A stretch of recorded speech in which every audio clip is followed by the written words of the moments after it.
Hello friends, कैसे हैं आप लोग। काफ़ी टाइम के बाद वीडियो बना रहा हूँ। एक्चुअली बीच में बिल्कुल भी टाइम नहीं मिल पा रहा था, बट आज मॉर्निंग को सोचा, आज संडे है 1 नवंबर 2020, तो सोचा आप लोगों के लिए एक वीडियो बनाता हूँ। तो लास्ट टाइम से जो अभी तक के अपडेट्स हुए हैं उसके बारे में कुछ चीज़ें आप लोगों को बताता हूँ। सबसे पहली बात, मैंने वीडियो में डिस्कस किया था कि अपनी गाड़ी में मैंने सीट कवर्स के लिए आफ्टर मार्केट इंस्टॉलेशन के लिए बात करी हुई थी। तो अभी सीट कवर्स लग गए हैं। ऑलमोस्ट 1-1.5 महीना मैं उसको इस्तेमाल भी कर चुका हूँ। कलर आप देख सकते हैं, थोड़ा सा डिफरेंट है। और जहाँ पे मैं गया था उन्होंने सजेस्ट किया कि आप ये कलर लगाओ, आपकी गाड़ी में कॉन्ट्रास्टिंग शायद अच्छा लगेगा ये। तो उस समय पे मैंने हाँ बोला, और लगने के बाद ये काफ़ी अच्छा लग रहा है। और अभी थोड़ा टाइम भी बीत गया है, मीन्स 1-1.5 महीना, बट अभी भी सीट की फिटिंग, फिनिशिंग, ये सारी चीज़ें जो हैं ये बहुत बढ़िया, टॉप नॉच है। इनफैक्ट जहाँ पे इंस्टॉलेशन हुआ है सब कुछ, ये सीट कवर वगैरह की फिटिंग वगैरह हुई है, 6 घंटे लगे। आपको विश्वास नहीं होगा, मैं ऑलमोस्ट 11 बजे अपना काम शुरू हुआ था और शाम को 5 बजे ख़त्म हुआ। तो इतना टाइम लगा है सीट कवर्स को ही केवल इंस्टॉल करने में। लिटरली कवर्स ऊपर से तो लगाए नहीं, उसको सीट्स में ही स्टिच कर दिया गया है, सिल दिया गया है। तो बेसिकली ये अब मेरी सीट्स ही बन गई हैं ऑलमोस्ट। तो आप ऐसा समझ सकते हैं। बाकी क्वालिटी वाइज बहुत बढ़िया है। और मैं नवी मुंबई में रहता हूँ, तो ये मैंने वाशी से लगवाया था। वाशी में काफ़ी आफ्टर मार्केट ऑटो एक्सेसरीज़ का शॉप्स वगैरह हैं, जो कि काफ़ी अच्छी फिटमेंट के साथ चीज़ें प्रोवाइड करते हैं। तो आप भी चाहें तो कर सकते हैं। इसका कॉस्ट मेरे को 11,500 रुपये पड़ा, जो कि बिल्कुल भी सस्ता तो नहीं है, बट ये है कि काफ़ी अच्छा है। तो fit and finish wise this is quite good, looks good too. और इसमें आपको सीट का हर एक पोर्शन जो है, जैसे arm rest, front arm rest, rear arm rest, उस सब के हिसाब से सेपरेट फिटिंग्स हैं।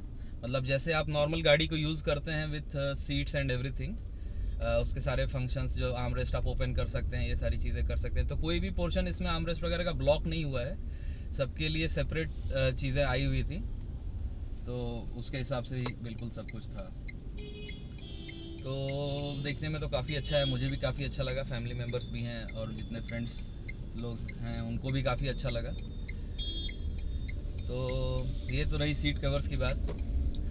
अब एक मैं दूसरे प्रॉब्लम के बारे में डिस्कस करता हूँ जो मैंने फेस की। ऑलमोस्ट 3 वीक्स पहले मैं लोनावला के लिए निकला था अपने फैमिली के साथ। तो वहाँ पे शाम के 6-6:30 बजे के पास मेरी गाड़ी में गियर्स लगने बंद हो गए। गाड़ी स्टार्ट हुई, बट वही लास्ट टाइम जो प्रॉब्लम हुआ था, सेम प्रॉब्लम रिपीट हो गई इस बार। गाड़ी में गियर जो है इंगेज नहीं हो रहा था, मीन्स लीवर मूव कर रहा है बट इंजन में इंगेज नहीं हो रहा है, और चेक इंजन की लाइट जो है वो शुरू हो गई थी। तो उस समय मैं बड़ी ऑकवर्ड सिचुएशन में पहुंच गया, क्योंकि क्या है, अभी मुझे भी नहीं पता था कि कितना फास्ट रिस्पांस रहेगा टाटा का। तो मैंने टाटा मोटर्स को फ़ोन किया 6:30 बजे, मेरी प्रॉब्लम हुई थी ऑलमोस्ट 5-10 मिनट के भीतर। और उसके बाद जो है उन्होंने बोला कि सर हम टोइंग अरेंज करते हैं, बट आप जिस प्लेस पे हो उस हिसाब से टो पर्सन को आने में आई थिंक थोड़ा टाइम लग सकता है, बिकॉज वो तो मोस्ट प्रॉब्ली पुणे से आएंगे, पुणे से या मुंबई से। लोनावला का डिस्टेंस ऑलमोस्ट मिडिल है पुणे और मुंबई के बीच में। टो पर्सन से मेरी बात हुई, तो उनका कहना था कि सर 1 से 1.5 घंटा लगेगा आने के लिए, तो आप जो है तब तक कैसे वेट कर लीजिए। तो मैंने बोला अभी मेरे पास ऑप्शन नहीं है, तो मुझे वेट ही करना पड़ेगा।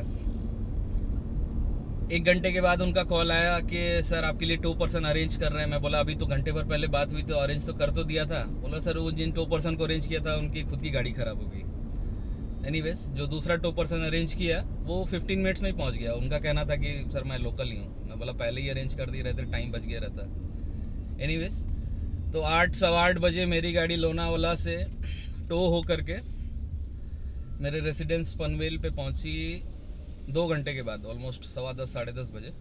फिर मैंने सर्विस सेंटर वालों को फ़ोन किया, और फॉर्चुनेटली उन्होंने फ़ोन उठाया भी और अच्छे से असिस्ट किया। उन्होंने बोला कि सर आप अभी ही टाटा मोटर्स में फ़ोन करके मॉर्निंग का एक अपॉइंटमेंट बुक कर लीजिए टो करने के लिए, वो सर्विस सेंटर में ले आएंगे और हम लोग चेक करके गाड़ी आपको बता देते हैं। तो मॉर्निंग में मैंने टोइंग अरेंज करवाई। ऑब्वियसली उसमें थोड़ा लेट हो गया, वो करीब 10-12 बजे के आसपास टोइंग पर्सन आए और शाम को मेरे को टाटा मोटर से फ़ोन आया कि सर आपकी गाड़ी में क्या प्रॉब्लम है, प्लीज़ थोड़ा एक्सप्लेन कर दीजिए। मैंने उनको वो चीज़ें बताई। तो उस दिन तो काम नहीं हुआ। नेक्स्ट डे जो है मीन्स नेक्स्ट डे संडे था, तो उस दिन वर्कशॉप बंद होता है। मंडे को जो है मॉर्निंग में ही 8 बजे मेरा जॉब कार्ड ओपन हुआ, SMS आ जाता है एक, और 9-9:15 बजे क्लोजर का भी SMS आ गया कि आपका जॉब कंप्लीट हो चुका है। उसके बाद उनका कॉल आया कि सर आप गाड़ी जो है वापस पिकअप कर सकते हैं।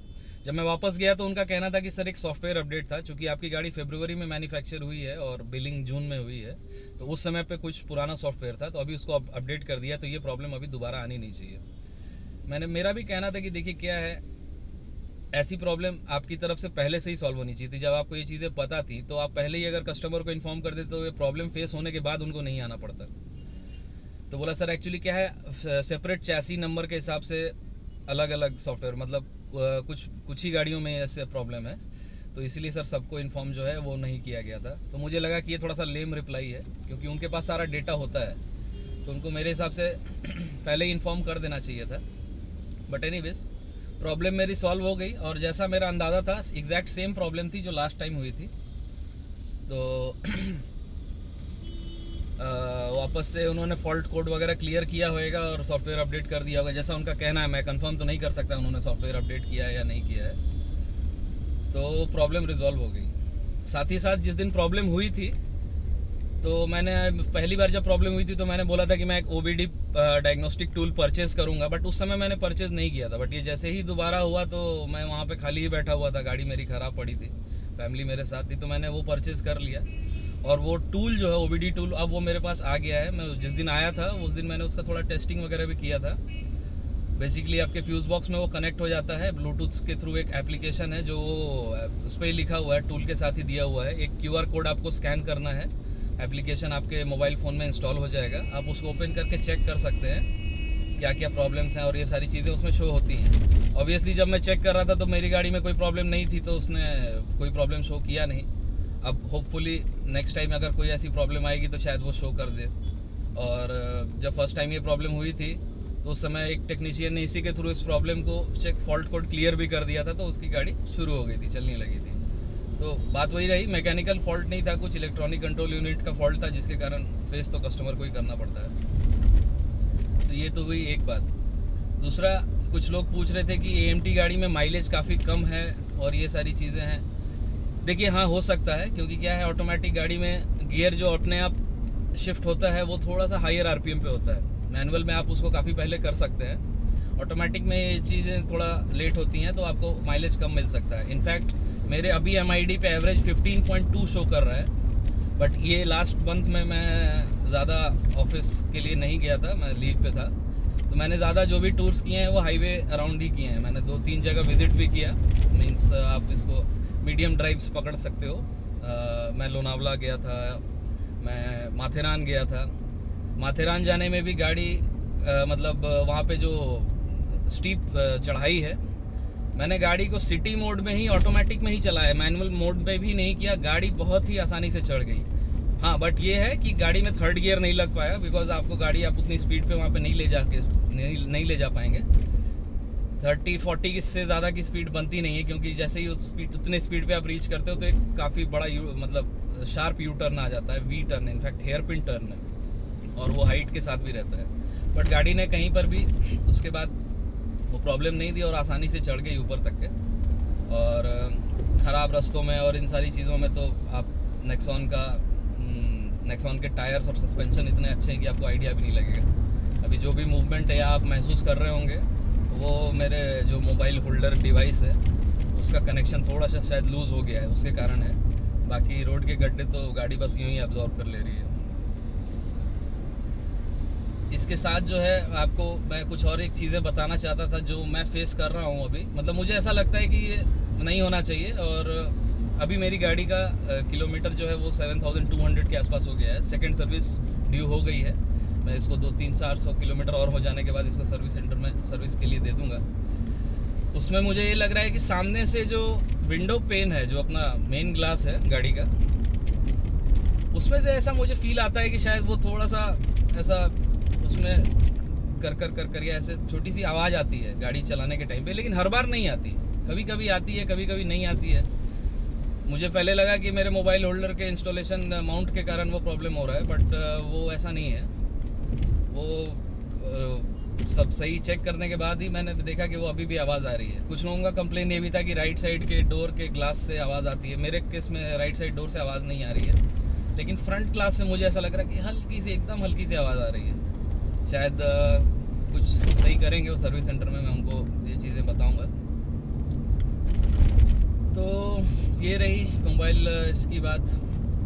कुछ एक चीज़ें मुझे लगती हैं कि ये IRVM जो अपना पीछे का दिया है, ये ऑटोमेटिक देना चाहिए था, क्योंकि क्या है, ये अगर मैं नाइट मोड में भी डालूँ तो काफ़ी डार्क कर देता है। तो कई बार तो पीछे की गाड़ियाँ की बस मतलब गाड़ियाँ तो पता भी नहीं लगती, हल्की सी लाइट पता लगती है, कुछ ज़्यादा डार्क हो जाता है। तो हो सकता है उसका पर्पस भी वही है बेसिकली, इसके लिए ये चीज़ें हैं। बाकी कुछ शॉर्ट एंड लॉन्ग टूर्स मैंने अभी के लिए प्लान किए हुए हैं। एक तो लंबे टूर पे जाने वाला हूँ अभी, मैं मुंबई टू नागपुर जाऊँगा और करीब करीब 16-17 आवर्स का ड्राइव है और मैं अकेला ही चलाने वाला हूँ। तो लेट्स सी क्या होता है। रेस्ट लेने का ऑप्शन अभी के लिए तो शायद से ओपन नहीं है, और अपना प्लान भी नहीं है बहुत ज़्यादा रेस्ट लेने का, मतलब नाइट हॉल्ट वगैरह करने का। तो आप लोग बताइए कमेंट सेक्शन में, उसके लिए एक ब्लॉग करना चाहिए या नहीं करना चाहिए। तो ये सारी चीज़ें रहीं, और इसके बारे में और कुछ नया आता है या नया मैं एक्सपीरियंस करता हूँ तो आप लोगों को बताता हूँ। कुछ फॉलोअर्स जो मेरे कुछ सवाल वगैरह पूछ रहे थे इंश्योरेंस वगैरह से रिलेटेड, तो आपको बता देना चाहता हूँ वो सारी चीज़ें मैंने ऑलरेडी डिस्कस कर ली हैं। आप इंश्योरेंस वगैरह से रिलेटेड आप कुछ जानना चाहते हैं तो डीलर से आपको अगर डिस्काउंट वगैरह लेना है तो आप बाहर से कोटेशन लीजिए। डीलर भी बेसिकली एजेंट ही होता है। इंश्योरेंस कंपनीज, उसके पास सारी इंश्योरेंस कंपनीज के प्रोडक्ट्स वगैरह रहते ही हैं। अब बाहर से कोटेशन लीजिए, डीलर यूजुअली उनको मैच कर देता है। अब एकदम ही एग्रेसिव कोट रहेगा, आपके कोई फ्रेंड्स एंड फैमिली में है ऐसा कुछ तो भी मिल जा रहा है तो वो अलग बात है, बट वो मैच कर देता है। वो सारी चीज़ों का आप डिस्काउंट ले सकते हैं। बस अभी फेस्टिव सीज़न है, उसके अलावा और कुछ कॉर्पोरेट डिस्काउंट और ये सारी चीज़ें तो आप ले सकते हैं। मोबाइल एप्लीकेशन में मैंने देखा कि गाड़ी का जो एवरेज मेरा आ रहा है उसमें एक ड्राइविंग बिहेवियर का चार्ट एक शो होता है कि आप किस तरीके से ड्राइव कर रहे हो। उसमें लास्ट डे, लास्ट वीक या फिर लास्ट मंथ, उसके हिसाब से शो होता है। तो मेरा स्कोर जो है ऑलमोस्ट लास्ट वीक का 8 है, और एक्सेलरेशन एंड ब्रेकिंग स्कोर 10/10। तो मंथ का रेटिंग तो ड्राइविंग स्कोर 9 का है, 9 आउट ऑफ 10, और बाकी वीकली का 8 आउट ऑफ 10। तो यही स्कोर यूजुअली रह रहा है, और एक्सेलरेशन ब्रेकिंग हार्श होने पे वो स्कोर कम होते हैं। बाकी आप अगर नॉर्मल ड्राइव करते हो, ज़्यादा मतलब टाइट फुट नहीं रखते हो, लाइट फुट पे चलाते हो, हल्का हल्का मतलब लाइट फुट पे चलाएंगे तो आपका ड्राइविंग स्कोर वगैरह आप सब कुछ कंट्रोल कर सकते हैं बेसिकली, आप ऐसा समझ लीजिए। तो ये सारी चीज़ें हैं। जैसे ही कुछ नया आता है तो फिर मैं आप लोगों के साथ और शेयर करता हूँ।